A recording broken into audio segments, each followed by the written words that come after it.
بسم اللہ الرحمن الرحیم۔ جب بھی کسی دن تم پر سخت حالات آ جائیں تو رات کے کسی آخری پہر میں حضرت محمد مصطفیٰ صلی اللہ علیہ وسلم پر درود بھیجنے کا اہتمام کرو۔ آپ صلی اللہ علیہ وسلم پر درود بھیجنے سے نور، روشنی اور دلوں کو شفا حاصل ہوتی ہے۔ جو شخص بھی نبی کریم صلی اللہ علیہ وسلم پر درود بھیجتا ہے تو اس کی برکت سے تکلیفیں اور پریشانیاں دور ہو جاتی ہیں اور آسانیاں میسر آتی ہیں۔ صلی اللہ علیہ نبی الأمی وآلہ صلی اللہ علیہ وسلم، صلاۃ و سلام علیکہ سیدی یا رسول اللہ۔ السلام علیکم ورحمۃ اللہ وبرکاتہ۔ رمضان کے بعد کی ہماری زندگی۔ رمضان المبارک کے آتے ہی تقویٰ، خوف خدا اور نیکی کے لیے ایک نیا جذبہ اور ولولہ سامنے آتا ہے۔ ہر شخص کچھ نہ کچھ نیکی کرنے کی کوشش میں ہوتا ہے۔ مساجد میں رونق ہو جاتی ہے، تلاوت قرآن کا اہتمام ہوتا ہے، نیکیوں کے لیے موسم بہار کا سا سماں ہوتا ہے۔ دوسری طرف رمضان کے گزرتے ہی بلکہ چاند رات ہی کو یہ صورتحال بدلتی محسوس ہوتی ہے۔ جذبہ ایمان سرد پڑنے لگتا ہے۔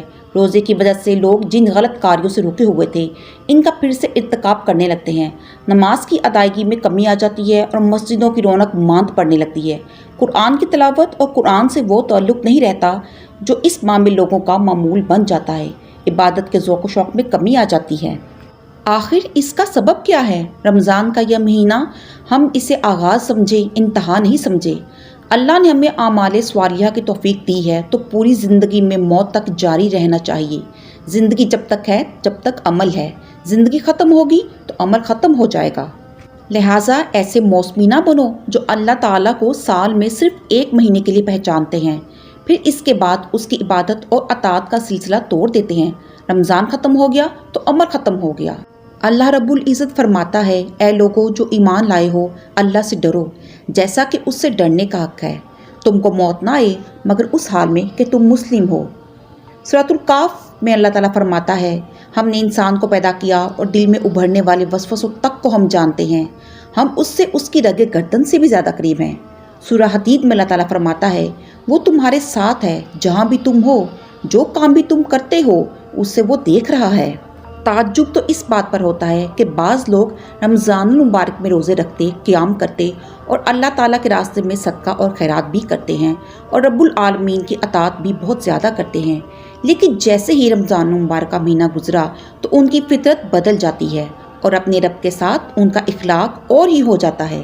آپ دیکھیں گے کہ وہ تو نہ نماز پڑھتے ہیں اور نہ ہی اعمال صالحہ میں وہ کثرت اور رغبت رہتی ہے، بلکہ ان میں قلت و کمی آ جاتی ہے اور وہ ان سے بھاگنے لگتا ہے۔ وہ معاصی اور گناہ کا ارتکاب کرنے لگتا ہے اور وہ کئی انواع و اقسام میں اللہ تعالیٰ کی معصیت و نافرمانی کرنے لگتا ہے اور اللہ مالک الملک جو کہ قدوس و سلام بھی ہے کی اطاعت اور فرما برداری سے دور بھاگتا ہے۔ اللہ کی قسم وہ لوگ تو بہت ہی برے ہیں جو اللہ سبحانہ و تعالیٰ کو صرف رمضان المبارک میں ہی پہچانتے ہیں۔ رمضان کا حاصل قرآن اور روزوں کا حاصل تقویٰ ہے۔